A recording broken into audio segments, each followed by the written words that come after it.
Oops, this is the second video tutorial that I'm making for generating a bending moment shear force diagram with beam elements in the 3D Experience release 2024X. As tutorial 9 and tutorial 8 was a simpler version. It was a cantilever beam very similar to this thing, but it was uniformly loaded.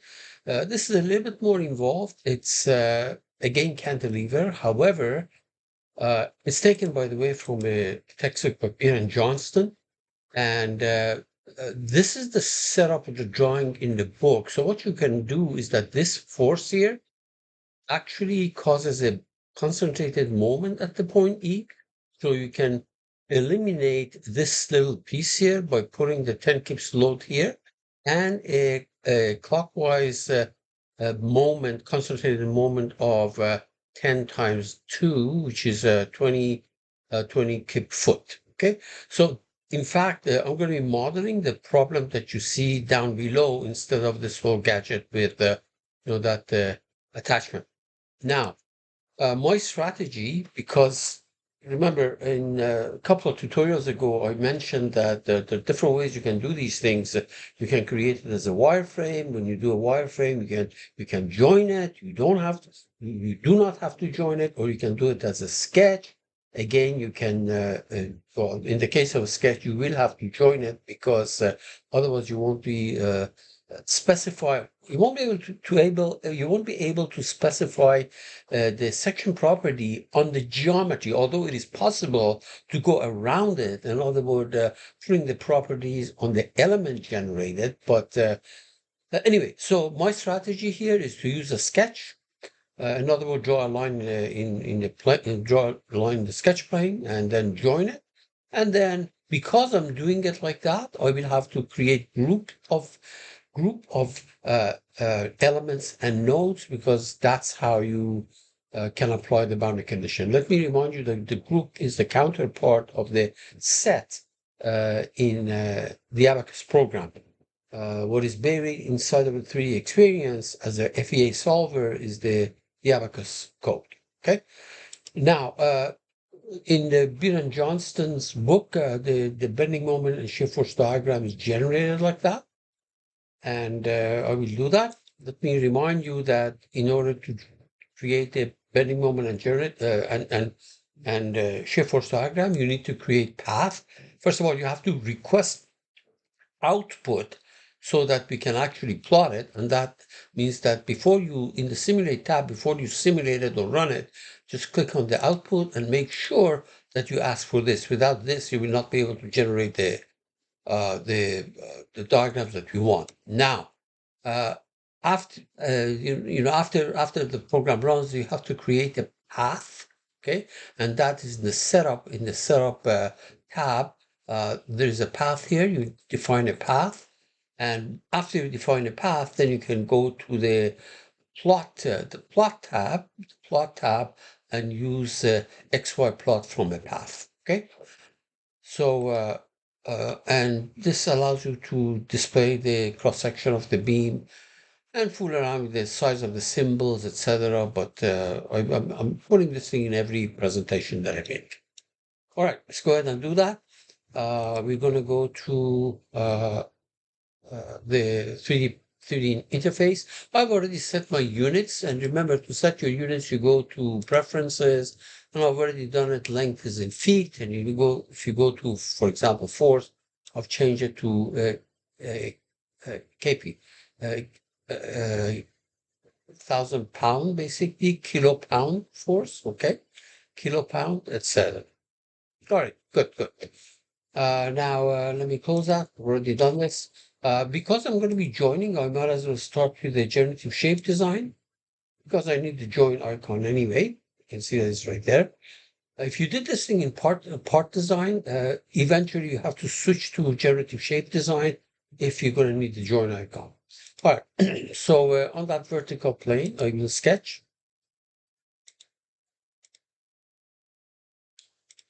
I'll sketch a line, which is, if you look at it, there is a profile that's 8 feet, 3 feet, and 5 feet. Okay, so let's go here. Profile. I can start at 0. It really doesn't matter. Like that. Oops. This, I want it to be horizontal. Somehow I missed that. Okay, so if you forgot to make this thing horizontal, let me see, we can, the different options. One is, for example, to see that we select this, right click, line option, line object, and then there is horizontal. It just makes it horizontal. That's all. Now I'm going to dimension this thing to be 8 feet. So dimension this to be 8 feet. Right now it says 0.45, and they made a change here in the recent releases of 3D Experience so that it asks you, all right, you're going to make this thing 8 feet. Should I proportionally change the other two sides, the other two pieces? The answer is yes. Notice that it says you just said, do you want me to proportionally change these two? Yes. Okay, this way at least it's good for CAD purposes, and it's very useful actually. So let me dimension these things now, and this thing is I believe 3, and this one is 5. Okay, so here's the situation: 8 feet, 3 feet, 5 feet. Okay, so that is consistent with what we have here: 8 feet, 3 feet, 5 feet. Okay, let's apply our material properties. Uh, for bending moment shear force diagram, we don't need material. However, obviously you cannot run this thing without any material properties. So I'm going to assume it's properties of steel. Why don't I go to, first of all, exit this thing. Don't forget to join it. That's why we came here. Transform, join this sketch. If you join it, you won't be able to assign section properties unless you put them on the elements that are generated, etc. Please watch the video, the 2 videos that I say. I recently did one, join or not to join, something like that. And there was one prior to that, prior to it. Okay, good. Now, let's see. Material. Okay, so we go to tools. Let's create a material, and I'm going to call it, how about the Beer and Johnston? Although you don't actually need material to do this. I say, okay. All right. This is just to create the icon in the database. And then I'm going to take this thing and apply it to that. Check mark. Okay, and now we're going to put the values in there. So expand this thing, double click on that. And under structural, Abacus multiphysics, mechanical, elasticity, and for elastic modulus, I put down 29,000 KSI.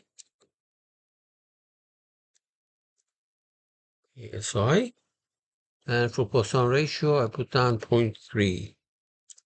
You don't need that, but just put it in there. Okay, good. All right, now we're gonna go to the generative structural model creation. That's fine. MTFEM. Select the click on the mesh tab, beam mesh. As soon as you select this thing, the whole sketch is selected. Yeah, so why don't I make this? Remember, this was 8 feet, so I'll make these things maybe, yeah, sure. I'll make it point 5. So this whole thing was 8.5, put 16 elements through it. So I'll make that 0.5 feet, okay? 0.5 feet. All right. And then mesh it. And these are linear elements. We say, okay, you can see that the mesh is generated here. Now, let's apply the cross-sectional properties. So you click on the properties and choose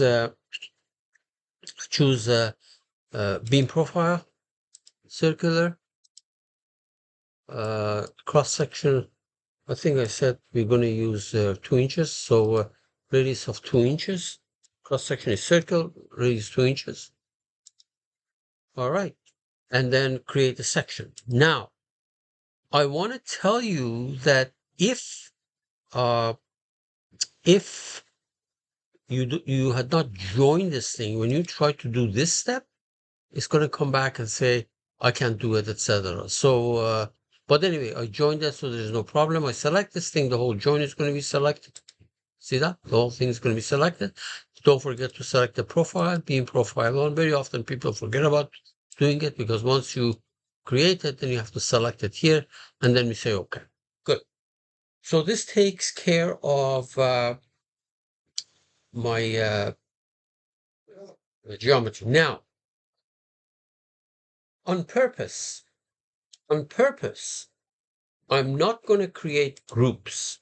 I will come back and will create the group because notice that here I said, I will have to do that. I will have to do that. But let me not do it and tell you what the issue is. Okay? Here. We're going to go to structural scenario creation. Remember, I'm making your job harder because we know that this is not going to work. We have to come back and do something. See that? A finite element model, select it, say OK. All right. And for procedure, because this is just a process that I'm showing you, we're not concerned with nonlinearities, with accuracy and things like that. I'm going to say static perturbation step. All right. Now, for loads, for boundary condition, let's do boundary condition first. Boundary condition, let's clamp this end. I'm going to say clamp this end, actually. This end is clamped. Good. So it took it. There's no problem. It took it. Now, we have concentrated forces and moments at these two locations. Which two location is this? At the juncture, right here. So we have a concentrated force at this location and a concentrated moment. So let's go do that. So we go loads, force, it picks it. And you can put the value that you want. So minus, I think it was minus 10, right? Minus 10, 10 kips, 10,000 pounds. So 10,000 psi. Not psi, sorry, 10,000 lbf, 10,000 lbf, and it does it. We'll come back and say, it's going to say, oh, I can't do that later. And a moment. So for the moment, I select the torque. Again, I select the same point. And about the x-axis, what is it that we have here? We have 20,000 pound foot. Okay, so let's go about, so I'll put a minus because of the direction, 20,000 pound foot right there. Okay, good. It's right there. You can see that. Now we also have a uniform distributed load on this. So let's go and try that. So we're going to go and apply a beam load. We'll take this. There is no problem. And we put down, what is the value here? 3,000 pound per foot. 3,000 pound per foot. So negative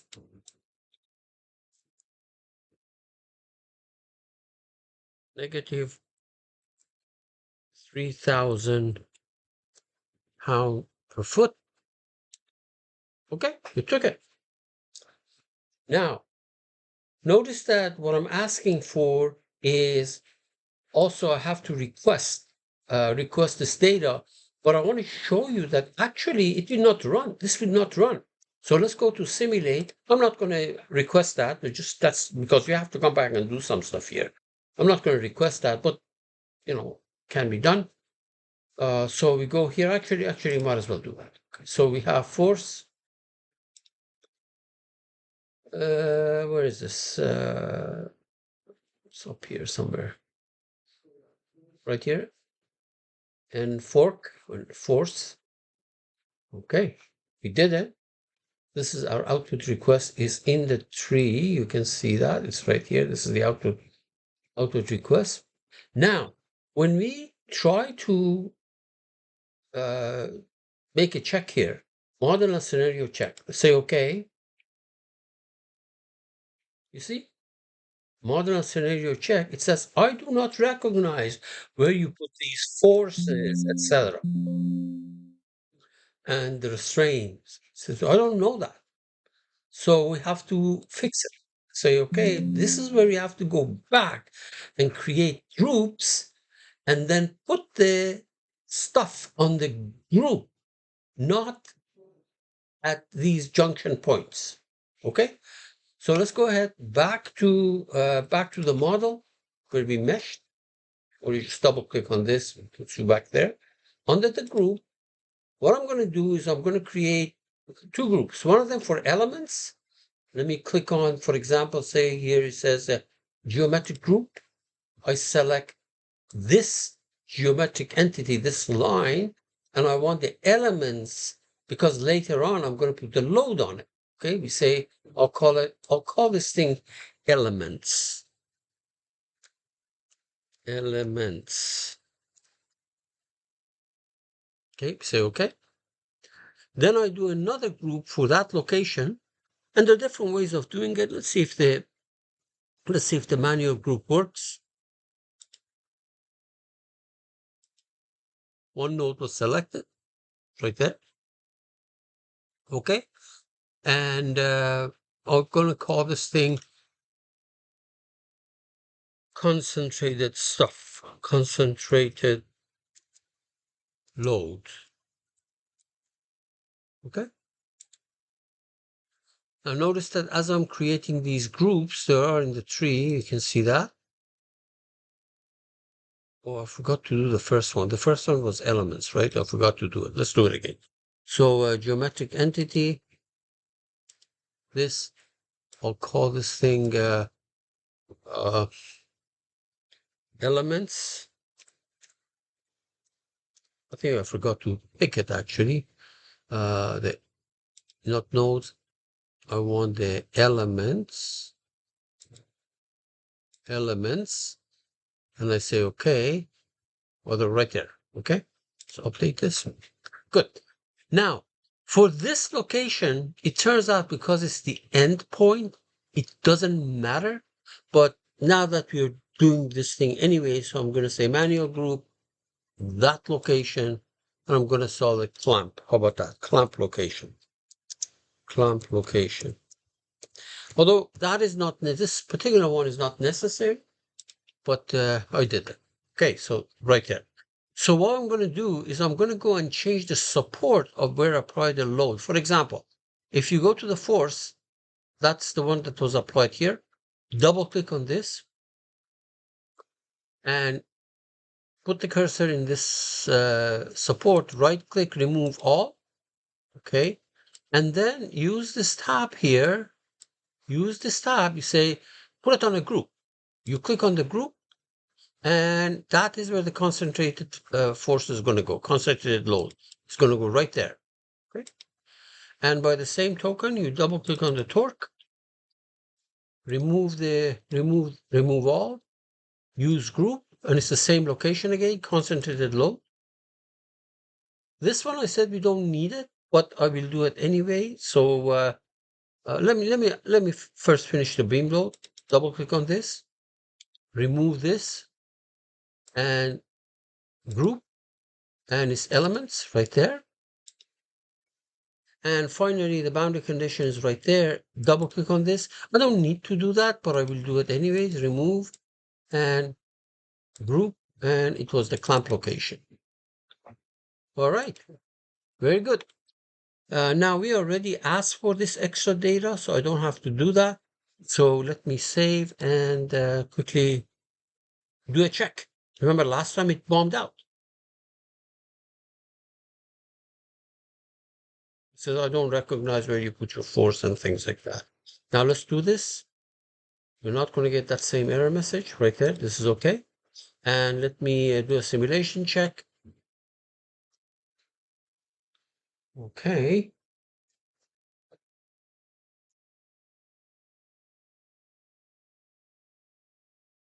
It is a good idea to go through these checks in case there are obvious things that can be picked up by the program.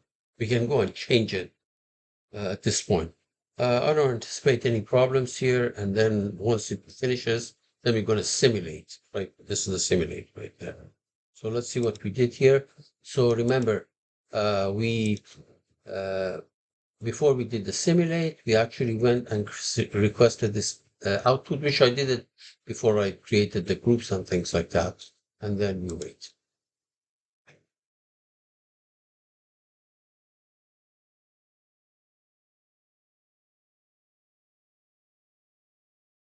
Now, one thing you'll notice when we look at we plot the bending moment shear force diagram, you're not going to get complete sharp drops like that. These are happening because of concentrated moment and concentrated force. We're not going to get sharp drops like this, but because it's proximate, it's going to go through a gradual change, but no over a short interval. So this is done, and finally we're going to run it.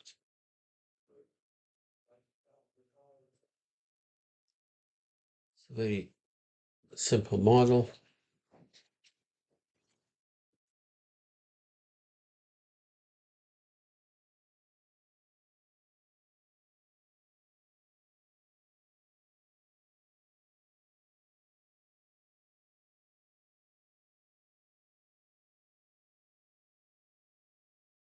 Now that sharpness of that uh, concentrated moment and force can be improved by using finer mesh around that location, but I'm not bothering with that.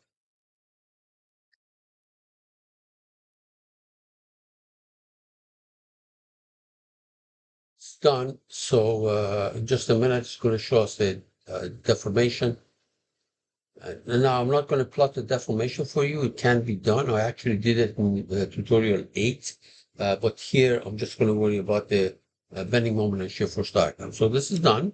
You can see that. I mean, obviously, if you animate it, you can see what happens. Remember, this end is clamped, and this is the von Mises stress. This is the displacement. Displacement is biggest over here. This is the clamped end. Okay. Now, uh, if you want to see what are your nodes and stuff like that, one easy way is to double click on one of these graphs, select this middle tab, and say, show me the node labels, and apply. Notice that it shows you the nodes. So the one on the very left side is 1, and then 3, 4, 5. This is consecutive. Because I joined it, it looks like that. If I had not joined it, then there will be duplicate nodes there, etc. And the last one is 2. So basically we have uh, 3 through 33, and then 1 and 2 at the end. So this is good. All right. So what do we do next? We're going to define a path. So we did this. You're going to define a path. You go to the setup icon. Here's a setup icon, and there is a path here. And we want to do it by nodes. I want to do it by nodes, and the nodes are 1, comma 3. Okay, we can do 1, 3, 4, 5, or we can make your job easier. Say up to 33, and then comma 2. So otherwise I have to type it 1 and then 3, 4, 5, 6, 7 all the way to the end, which is 33, and then comma 2, or like that. Well, you can also add stuff here, but that's okay. Apply. Okay, we created a path. You can see that one path. Okay, and then you go to the uh, plots right here. Plot tab. Here's the plot tab, and you scroll to the right, and you find this, the one that says XY plot from path. Okay, now first of all, we have only one path. If you have many paths, you select it, but we have only one path. And then because I want to plot the force, so I'm going to change the template so that reaction force is there. And then I'm going to change this thing to force. This is force, the other one is moment. Select that, and I'll leave this thing as element nodes, and then I'll come back and change it to nodes. You see why. And the magnitude. And then when you say apply, there we are. All that jaggedness is because we're doing at the element level. So let's average it at the node. I selected this node and apply. And this is that. You might say, well, wait a minute, this is the flipped version of that. So how do I do it? Let me close this. All right. So you go here to XY from expression, XY plot from expression. This is the one that we generated. Okay, this is the one that we generated. Let me see now. Actually, we did it twice. That's okay. So you put a minus sign. Oh, you click on this f of x.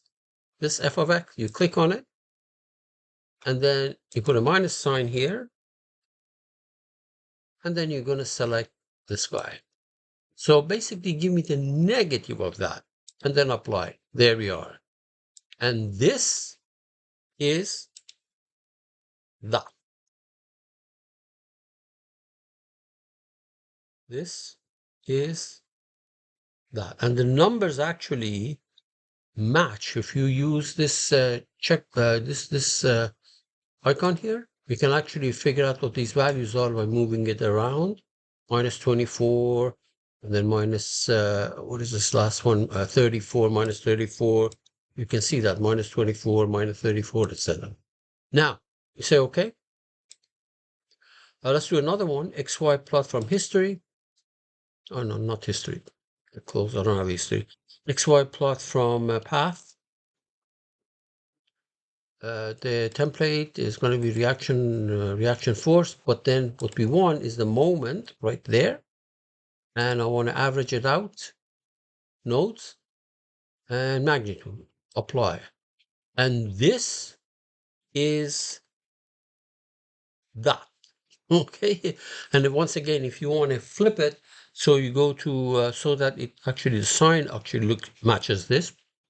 So you go to XY plot from expression. Okay, so click on f of x. It was a minus sign here, minus of this. Apply. There we are. This is that. Notice that here it's a parabola, okay, and then there is a jump, and that jump, it looks like this, except that the numbers all match. There's no problem with the number, but this is because the mesh is too coarse. Okay, if you add finer mesh, etc., and then don't do any averaging, by the way. Okay, you shouldn't do any averaging, because when you average, it looks like that. Okay, when you average, it's going to look like this. But there we are. So that takes care of this a bit more expanded version of tutorial number 8.